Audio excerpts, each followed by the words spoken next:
आज की जो क्लास होगी वो फिजियोलॉजी ऑफ टेस्ट और ऑल्फैक्शन पे, और इसके साथ साथ जो स्किन और जो भी पार्ट्स बचे हुए हैं वो सारे।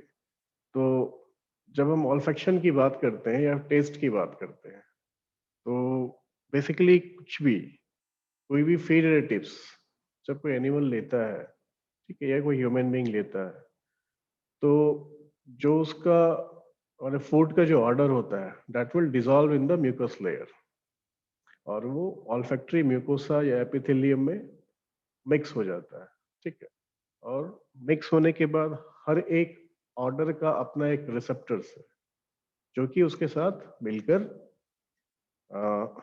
वाया सीलिया वो रिसेप्टर सेल्स पर एक्ट करता है।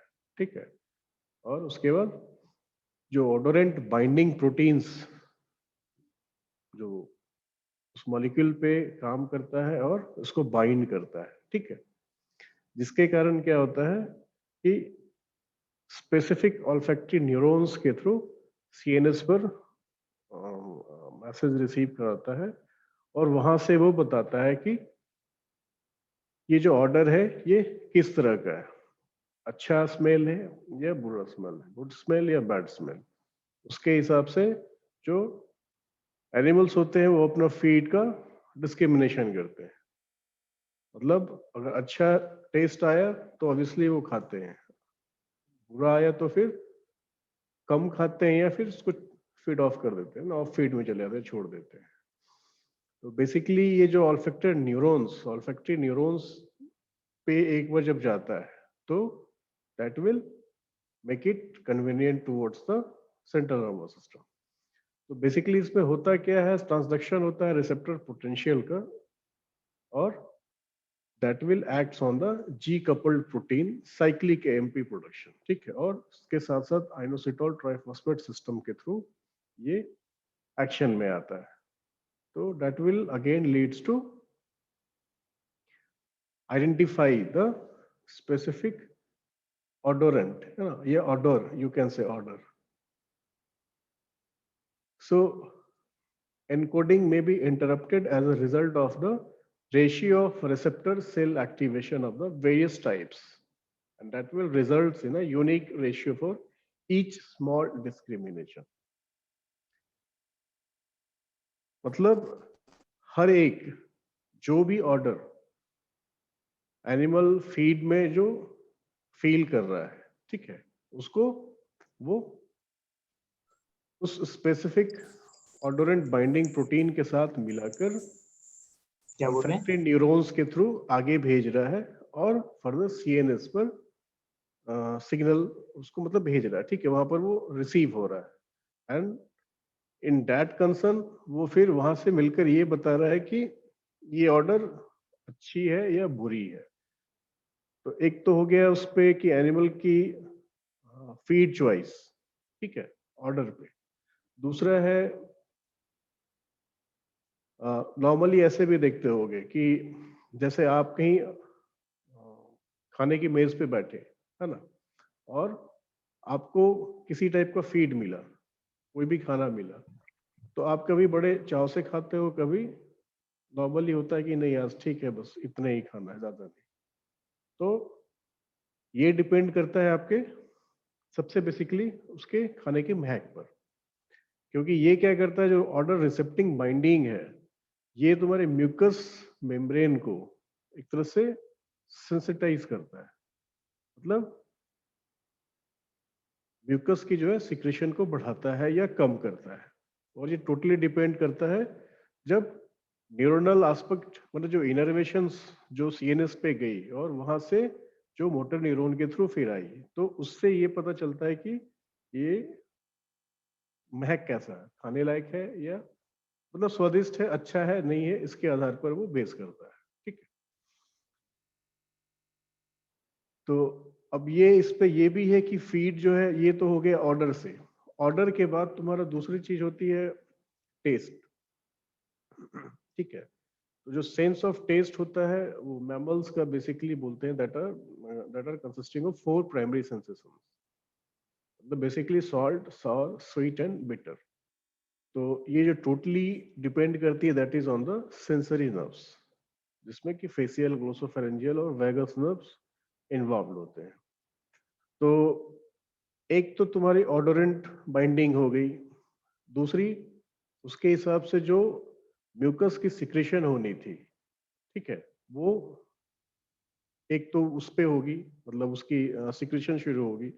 दूसरी टेस्ट पर, अगर टेस्ट बर्ड भी आइडेंटिफाई करते हैं, वो भी डिस्क्रिमिनेट करते हैं, जैसे अलग अलग बर्ड बना हुआ है ना, बर्ड स्पॉट बना हुआ है टंग पे, तो जिस टाइप की जो टेस्ट होती है वो वहां पर जाकर उसके जो रिसेप्टर्स होते हैं स्पेसिफिकली, उसको वो इनिशिएट करते हैं और इनर्वेट करते हैं थ्रू सीएनएस। फिर वहां से डिस्क्रिमिनेट होता है कि हाँ ये तीखा है या मीठा है या फिर सॉल्टी है या सॉर है। तो उसके हिसाब से अगेन जो म्यूकस का सिक्रेशन होता है, डिस्चार्ज होता है, वो कम या ज्यादा होता है। तो उसके हिसाब से फूड की लाइक कह लो, फूड की चाह, खाने की चाह जो है ये बढ़ती है या कम होती है ना। तो एग्जैक्टली होता क्या है, जितनी रिक्वायरमेंट है उतनी तो एनिमल ले लेता है, लेकिन अगर बढ़िया लगा तो थोड़ा ज्यादा खा लिया, या थोड़ा सा खराब लगा तो थोड़ा कम खा लिया, लेकिन जो उसकी सर्वाइविलिटी के लिए रिक्वायरमेंट है वो तो लेता ही लेता है, because that is also dealt with the other than this, मतलब वो जीआई ट्रैक्ट से है कि स्टोमक में इतनी फूड की वॉल्यूम होनी है, तो वो तो अपने जगह पे है। लेकिन इसके बाद अगर फूड टेस्टी है या फिर ऑर्डर से बढ़िया है ना, तो animal will tend to try make it for more. So basically जो फेशियल नर्व है, that is synapse within the solitary nucleus in the lower brain stem. Glossopharyngeal का थैलेमिक टेस्ट न्यूक्लियस पर, और वैगस का जो है ये जो एक्शन होता है that on neurons which are arises from the nucleus, ठीक है। इसके बाद ये again it will terminate to the primary taste cortex, ठीक है। और स्पेशली जब रोडेंट्स की बात करें तो they have a direct neural pathway which initiates from the solitary nucleus to a group of positive centers and then to the hypothalamus and amygdala. So this is the route via they can discriminate the olfaction or odor or the taste of the food towards the CNS, and again after it will react to the food as per the presence of good or bad things. हाँ, order बढ़िया है तो ठीक, test है तो ठीक, otherwise it will change their need. So basically देख सकते हो जो टंग है वो टेस्ट के लिए सबसे इंपॉर्टेंट चीज है, बिकॉज जो तुम्हारी नर्व एंडिंग्स है वो देख सकते हो that will pass towards the brain. मतलब कोई भी फूड केमिकल जो आया तो अपने स्पेसिफिक टेस्ट बड जो उसके मतलब रिसेप्टर्स है वहां वो एक्ट करेगा, और वाया उसके वो नर्व के थ्रू ब्रेन को जा रहा है। ऑल्फेक्शन की जब बात करें तो ऑल्फेक्शन में देख सकते हो कि अगेन म्यूकस मेम्ब्रेन से वो जो ऑडोरेंट बाइंडिंग प्रोटीन्स है that are attached with this mucous membrane, and then it will transfer towards the central nervous system through the uh, nervous synapse। फिर वहां से ये मेडुला को जाएगा और थैलेमस के थ्रू कॉडल ऑर्बिटल कॉर्टेक्स में। अच्छा, इस दोनों के अलावा मतलब जो फूड की इंपॉर्टेंस है, ऑल्फेक्शन और टेस्ट के अलावा विजन भी बहुत ज्यादा मायने रखता है। That is due with the olfactory bulb. मतलब अगर विजन कहने का सेंस है, अगर एक होता है ना खाने का जो बोलते हैं ना प्रेजेंटेशन, अगर फूड प्रेजेंटेबल वे में है तो उससे भी सलाइवेशन होता है, ठीक है, कम या ज्यादा उसकी भी एस्पेक्ट होती है।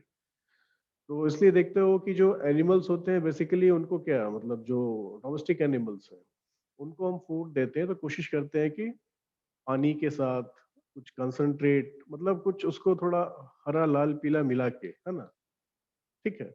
हर एनिमल्स की अपनी अपनी कलर विजन है, तो उसके हिसाब से मतलब एक प्रेजेंटेशन ऐसे दिया जाता है कि उसको लगे कि हाँ ये भी है वो भी है, मतलब एक आई के दृष्टि से देखा जाए, आंखों के नजर से तो वो अलग होनी चाहिए, एक ऑर्डर अपना अलग होना चाहिए। फिर उसमें जब सारा चीज हो गया और जब उसको एनगल्फ करता है, प्रीहेंस करता है, तो एक टेस्ट भी आना चाहिए। तो ये सारे मिलकर अल्टीमेटली सलाइवा का सिक्रीशन करेंगे, डिस्चार्ज करेंगे, and that will aid it into the prehension of that feed materials. ठीक, तो बेसिकली तुम्हारा ये है। दूसरी है स्किन। स्किन की जो हम बात करते हैं, तो बेसिकली स्किन जो है एक तरह से कवरिंग हो गया एनिमल के बेसिक स्ट्रक्चर का, ठीक है। तो ये तुम्हें बहुत सारी चीजों से बचाएगा, जैसे किसी भी अगर कोई एक्सटर्नल, कोई भी एक्सटर्नल फैक्टर कह सकते हो, उससे वो बचाता है। अगर वो पैरासिटिक हो या फिर ट्रॉमेटिक हो या फिर वेदर का इफेक्ट हो, या कह सकते हो कोई भी इन्वायरमेंटल फैक्टर्स हो, ठीक है, टेम्परेचर, ह्यूमिडिटी, रेनफॉल, सनशाइन, इन सारे से जो स्किन होता है वो एनिमल को प्रोटेक्ट करता है। एनिमल को प्रोटेक्ट करता है मतलब उसके विसरल ऑर्गन्स और डिफरेंट बॉडी पार्ट्स को। स्किन में एक सबसे खास चीज होती है, that is known as pheromones. This is the hormone which is related with the behavioural aspect, ठीक है। किसी भी एनिमल के बिहेवियरल एस्पेक्ट को एक तरह से वो आइडेंटिफाई करता है या फिर उसको रेक्टिफाई करता है, और वो हर एक स्पीसीज को डिफरेंशिएट करता है with the pheromones. Not only the species, बल्कि even it also discriminate in between the male and female animals. तो इसलिए जो फेरोमोन्स होता है वो सबसे रिक्वायर्ड थिंग है in respect to behavioural aspect. Behavioural में भी अगर एग्जैक्टली कहे तो दो तीन चीजें हैं। एक तो मैटरनल एस्पेक्ट, ठीक है। इसका सबसे अच्छा एग्जांपल देख सकते हो पेंगुइन्स में, क्योंकि जो पेंगुइन्स होते हैं वो बेसिकली एक ही शेप, साइज, कलर ऑलमोस्ट एक जैसे होते हैं बिल्कुल, और ये मास में रहना पसंद करते हैं, है ना, काफी मास में, मतलब झुंड भी ऐसा नहीं, एक दो चार, दो 10 20 50 100 नहीं, मतलब ये हजारों की संख्या में होते हैं। और इनका जो ब्रीडिंग टाइम होता है वो ऑलमोस्ट एक टाइम होता है, एक ही समय ये सारे ब्रीड करते हैं। तो ब्रीडिंग जब हुआ, जेस्टेशन कंप्लीट होती है, पार्चुरेशन होती है, तो जो बच्चे होते हैं वो भी एक समय निकलते हैं, सब एक जैसे ही दिखते हैं, लेकिन फिर भी वो फीडिंग के लिए अपने या फिर प्रोटेक्शन के लिए अपने स्पेसिफिक मदर के पास जाते हैं, ठीक है। तो इसमें जो इम्पोर्टेंस होती है, not only for the identification या फिर किसी तरह की आवाज कर रहा है तो नहीं, एक जस्ट एक महक पर, that is a pheromones which secrete from their skin। सो ये जो सिक्रीशन होती है स्किन से होती है, और उसके थ्रू हर एक जो मदर होती है, so she can identify that this young one is belongs to her, ठीक है। तो इसमें वो डिस्क्रिमिनेशन होती है। एक ये फेरोमोन्स का हो गया मैटरनल एस्पेक्ट। दूसरा ये होता है सेक्सुअल एस्पेक्ट।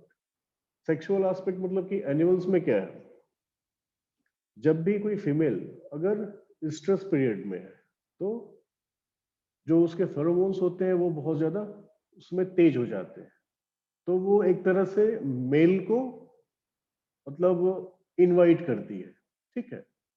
जो कोई भी अगर मेल, मान लो कि अगर जैसे बेसिकली होती क्या है, वाइल्ड कंडीशन में ऑलमोस्ट 8 से 10 फीमेल पर कोई एक मेल होता है, तो वो जो मेल होता है, क्योंकि उसको भी रिप्रोडक्शन जरूरी है, उसको भी अपना पॉपुलेशन मेंटेन करना है, और अपने स्पीसीज जो है उसको सरवाइव करना है, तो उसको रिप्रोडक्शन जरूरी है। तो रिप्रोडक्शन के लिए वो क्या करता है, he is just identifying the pheromones if any female is in the gestation period, तो वो उस फेरोमोन्स को आइडेंटिफाई करके उस स्पेसिफिक फीमेल से रिप्रोडक्शन के लिए कोशिश करता है ना। तो यहाँ भी ये फेरोमोन बहुत जरूरी है। तो बेसिकली जो बिहेवियरल एस्पेक्ट तुम्हारा हो गया, एक हो गया मैटरनल और दूसरी हो गई sexual aspect, that is directly regarding with the in relation with the reproduction system. Third one होती है to protect themselves from any other animals. जैसे छोटे छोटे इंसेक्ट्स को देखे होंगे, वो क्या होते हैं, बेसिकली वो एक शिकार होते हैं, है ना। कोई एक शिकारी होता है उसके लिए, जो उसको कोशिश करता है अपना मतलब भोजन बनाने के लिए, फूड बनाने के लिए। तो उससे बचने के लिए वो क्या करता है, वो जो छोटा इंसेक्ट होता है तो वो अपने मतलब स्किन से कुछ हार्मोन्स और एंजाइम्स रिलीज करता है, that is in the form of pheromones. तो वो इतना अल्टर होता है और इतना मतलब अडल्ट्रेट कह सकते हो, मतलब काफी विस्कस और मतलब इतनी दुर्गंध भरी है कि जो एनिमल होता है वो मतलब जो उसको खाने आता है, प्रेडेटर होता है, वो उसको वैसे ही छोड़ देता है कि यार ये खाने लायक नहीं हो सकता है, ठीक है। मतलब उसके सलाइवेशन ही नहीं है, सलाइवा डिस्चार्ज जो है वो होता ही नहीं है, उस कारण से वो एनिमल उसको छोड़ देता है। तो कुछ इंसेक्ट्स स्पेशली जो है वो अपने बचने के लिए भी फेरोमोन्स का यूज करते हैं। तो these are the very basic things regarding with the behavioural aspect.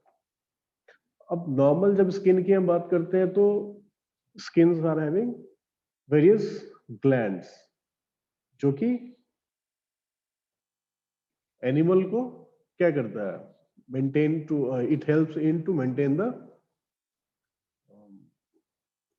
क्या बोलते हैं उसको, अरे होम्योस्टेटिस। होमियोस्टेसिस।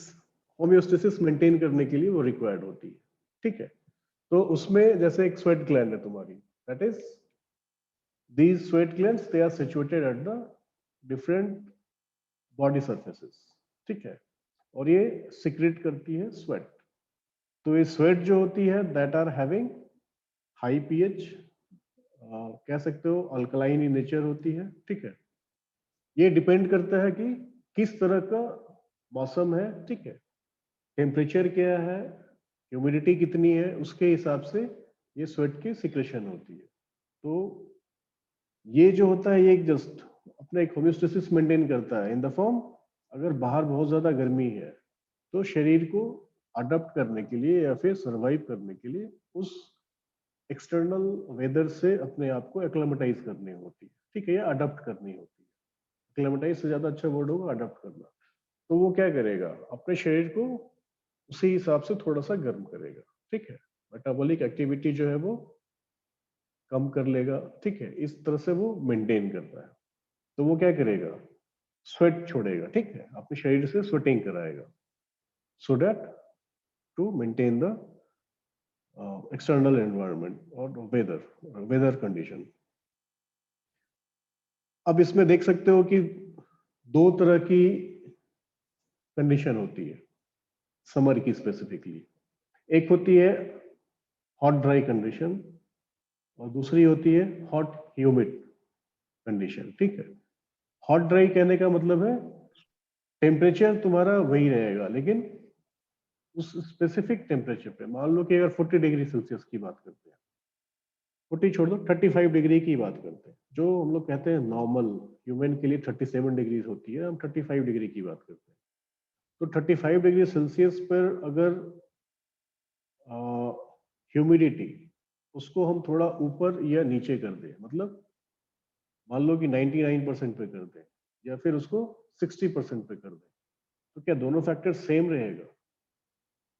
वहां भी एनिमल को या ह्यूमन बीइंग को मेंटेन होम्योथर्म मेंटेन करने के लिए कुछ एक्सटर्नल एक्सरसाइज करनी पड़ेगी। Exercise in the sense they have to maintain, so for maintaining that homeostasis they have to either off feed, in the off feed condition, या फिर उनको खाना ज्यादा खाना पड़ेगा so that to give them warmth, body warmth, या फिर मतलब अगर बाहर ज्यादा गर्मी है तो उसके हिसाब से अपने आप को थोड़ा सा गर्म करना पड़ेगा। अगर बहुत ज्यादा ठंडा है तो उसके हिसाब से अपने आप को थोड़ा ठंडा करना पड़ेगा, मतलब कि जो डिफरेंस है वो बहुत ज्यादा ना हो। ठीक है, ये नॉर्मली है। इसके बाद जो फीड का उसका मतलब जो रिसोर्स होता है वो उसके हिसाब से थोड़ा चेंज होता है। बेसिकली जो फंक्शंस होते हैं regarding this sweat gland that are thermoregulation, odour producing gland और frictional resistance and tactile sensitivity. Thermoregulation तो बता दिया ही है, to maintain the homeostasis. Odour producing gland मतलब जैसे कुछ इंसेक्ट्स में ही बताया, या कुछ फेरोमोन्स जो होते हैं, these are also done by these sweat glands or sweats. And the third one is the frictional resistance and tactile sensitivity, because ये जो sweats होते हैं they are having some antibacterial and antimicrobial activity also. तो इससे क्या होता है, अगर एनवायरनमेंट में किसी तरह का कोई पैरासिटिक इन्फेक्शन है या फिर कुछ एंटी माइक्रोबियल या बैक्टीरियल फंक्शन है, तो ये उसको उसके जो पीएच होते हैं अल्कलाइन होने से क्या करेगा, उसको वो न्यूट्रलाइज कर देगा। ठीक है। दूसरा मतलब एक जो टैक्टाइल सेंसिटिविटी के बारे में बता रहे हैं, तो वो जो मतलब किसी तरह का जो फ्रिक्शन है वो एयर से या फिर किसी तरह से रिगार्डिंग है, उसको वो थोड़ा सा कम करता है। ठीक है, that depends on the condition of the weather for that specific air. The third thing is the thermoregulation that are innervated by the sympathetic adrenergic innervations, autonomic nervous system के through. मतलब these can be maintained and regulated the temperature. So जो CNS है तुम्हारी, ये सबसे important चीज है, because to maintain the normal condition of the animal in any specific, मतलब any specific weather कह सकते हो। बहुत ज्यादा हार्श गर्म है या फिर हार्श ठंड है, तो because the animals are having the receptors both for the warm and cold, ठीक है, और and they are present in the hypothalamus and in spinal cord. तो इसके थ्रू ये क्या करता है, सेंट्रल नर्वस सिस्टम के थ्रू इन रिसेप्टर्स पर अगर बहुत ज्यादा वार्म या कोल्ड वाली कंडीशन चल रही है, तो उस स्पेसिफिक रिसेप्टर्स पे वो एक्ट करता है और उसको कंट्रोल करता है, मतलब टेम्परेचर को कंट्रोल करता है और उसको रेगुलेट करता है। सेम टाइम जो वार्म और कोल्ड रिसेप्टर्स होता है, they are transduce a specific modality. ठीक है, मतलब जो टेम्परेचर जो प्रेजेंट होता है डिफरेंट पार्ट्स ऑफ बॉडी पे, उसको दे कैन आल्सो मेंटेन और दे कैन रेगुलेट इट। जैसे ठंड के समय, ठीक है, information from both core and skin receptors is transmitted to the hypothalamus and also to the level of consciousness. So in adverse condition, the physiological mechanisms overlook like sweating, panting, shivering, etc. और specially जो cold receptor होता है that will increase during the severe cold, और hot receptor जो होता है that will initiate और increase during the severe hot condition. तो एग्जैक्टली होती क्या है, अगर क्लाइमेट बहुत ज्यादा ठंडा है, बहुत ज्यादा ठंडा है, तो एनिमल तो उसके पास जो उसका स्किन है या जो हेयर है, फर है, बर्ड्स के केस में ले लो, किसी भी कंडीशन में ले लो, तो they all are having some external things by which they can maintain their core temperature, body temperature। ठीक है, अब इसके बाद भी अगर ठंड बहुत ज्यादा है तो क्या करेगा, वो अपने कोशिश करेगा इंटरनल जो विसरल ऑर्गन्स है, जो रिक्वायर्ड ऑर्गन्स है टू सर्वाइव, ठीक है, उन वैसे विसरल ऑर्गन्स को वो कोशिश करेगा उस एक्सट्रीम वेदर से बचाने को। तो एट दैट टाइम वो क्या करेगा, अपनी मेटाबॉलिक एक्टिविटी जो है उसको वो बढ़ाएगा, मतलब अंदर से गर्म रखे। तो ये जो मेटाबॉलिक एक्टिविटी से जो हीट जनरेट होगी, इसको कोशिश करके रखेगा ये कि जो सेंट्रली प्लेस्ड जो विसरल ऑर्गन्स है उस पर वो ज्यादा एक्ट करे, और जो पेरिफेरल सिस्टम है उस पर वो हीट का मतलब ट्रांसफर जो है वो कम कर देगा, ठीक है, क्योंकि सर्वाइविलिटी के लिए ये विसरल ऑर्गन्स का सही से काम करना बहुत जरूरी है। तो ये एक तरीका है करने का काम।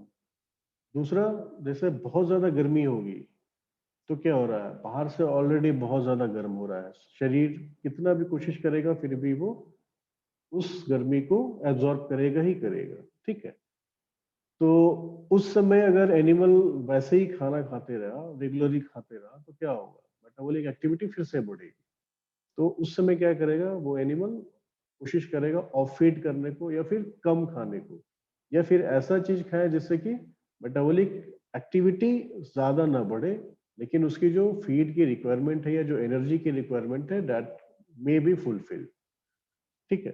तो वो उस हिसाब से फिर क्या करेगा कि जो सेंट्रली कोर में जो विसरल ऑर्गन्स है उसको उतने ही गर्मी प्रोवाइड करेगा या उतने ही एनर्जी देगा जितनी की रिक्वायर्ड है। अदरवाइज जो भी मेटाबॉलिक एक्टिविटी से जो हीट जनरेट होगा that they will transfer it towards the peripheral system, और वो फिर वहां से स्वेट के थ्रू एक्सटर्नल एनवायरनमेंट में चले जाएगा, ठीक है, एक्सटर्नली चला जाएगा एनवायरनमेंट में, और उसके through they will maintain the होम्योथर्म।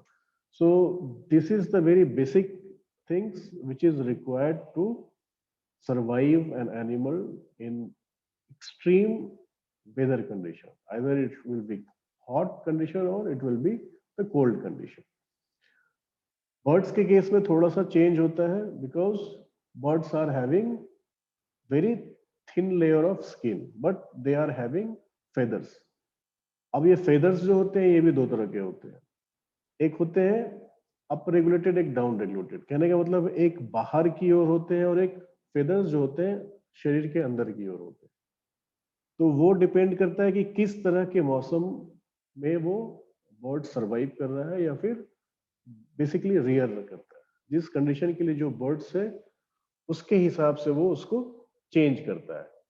Change करता है इन द सेंस वो वहां जैसे देख सकते हो, इसको आगे भी पढ़ाएंगे इन्वायरमेंटल कंडीशन में, लेकिन बेसिक जस्ट थोड़े से जानने के लिए इसमें एक टर्म आती है बर्ड्स के केस में, माइग्रेशन।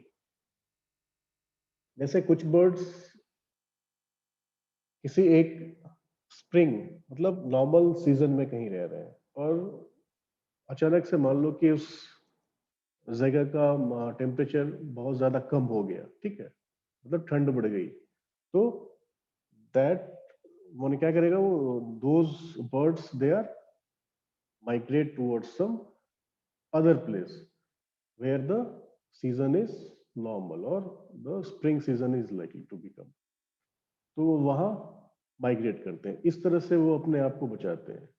दूसरा हो गया जो जैसे देखते हो बहुत ज्यादा कोल्ड पोजीशन में बहुत ज्यादा ठंड है, तो वहां पर क्या होगी, हवा भी बहुत तेज चलती है। तो वैसे कंडीशन में जो बर्ड्स के फेदर्स होते हैं वो बाहर की ओर होते हैं, ठीक है। बाहर की ओर होने से क्या होता है, मतलब एक तरह से वो जो भी एयर होगी उसको वो ट्रैप नहीं करेगा और बिल्कुल छोड़ते जाएगा, ठीक है, मतलब बिल्कुल कम से कम कम्युनिकेशन होती है हवा के साथ या ठंड के साथ, तो वो डायरेक्ट उसके बॉडी पे नहीं आती है। लेकिन जहां बहुत ज्यादा गर्म होगा वहां देखोगे कि जो बर्ड्स के फेदर्स होते हैं वे उल्टे तरफ होते हैं, उल्टे कहने का सेंस है टुवर्ड्स बॉडी की तरफ होगी, ठीक है। इससे क्या फायदा होता है, क्योंकि वहां टेम्परेचर ज्यादा है लेकिन ह्यूमिडिटी बहुत कम है, तो अपने शरीर को थोड़ा ठंडा रखने के लिए जो भी इन्वायरमेंट मतलब जो भी एयर में जो ह्यूमिडिटी है या मॉइस्चर है उसको वो ट्रैप करने की कोशिश करता है और उससे अपने शरीर को ठंडा रखने की कोशिश करता है। तो these are the very basic differences in between the birds those are lying in a cold और in a warm extreme places, ठीक। तो वो यहाँ से ऐसे इसको मेंटेन करते हैं। So these are some average body temperature of different species, जैसा देख सकते हो डिग्री सेल्सियस और डिग्री फ़ारेनहाइट में दे रखा है और एक रेंज दे रखा है, ठीक है। मतलब बेसिकली जो इसमें एक चीज और कहा जाता है कि जितने एनिमल जो छोटा होता है मतलब छोटा इन द सेंस, पहले भी लास्ट में किसी क्लास में बता रखा होगा कि the distance between the brain to heart, ये सबसे ज्यादा इंपॉर्टेंट होता है। जितनी डिस्टेंस कम रहेगी, मतलब इन प्रोपोर्शन टू, मान लो कि जो बड़ा एनिमल है तो उसका हार्ट का साइज भी बड़ा होगा, लेकिन उससे मतलब नहीं है। जो रेशियो होनी चाहिए, जो प्रोपोर्शन होनी चाहिए साइज के हिसाब से, एनिमल के या बर्ड्स के साइज के हिसाब से, उसके जो ऑर्गन्स है उनके साइज, तो उसका जो प्रोपोर्शनल डिस्टेंस जो है in between heart and brain, वो जितना कम होगा, उस एनिमल में की टेम्परेचर जो है, बॉडी टेम्परेचर, वो उतनी ज्यादा होगी। जितना ज्यादा होगा वो उतना कम होगा। ना कि सिर्फ टेम्परेचर, बल्कि पल्स रेट भी उसका उसी के हिसाब से चलता है। ठीक है, जितना कम डिस्टेंस होगा इन बिटवीन ब्रेन और हार्ट, उसकी टेम्परेचर, बॉडी टेम्परेचर है वो ज्यादा होगी, और पल्स रेट भी जो है या रेस्पिरेशन रेट है वो भी ज्यादा होगी। ठीक है, तो इसलिए देख सकते हो जो चिकन होती है उसकी जो टेम्परेचर होती है दैट इज 107.5 107 डिग्री फ़ारेनहाइट मान लो।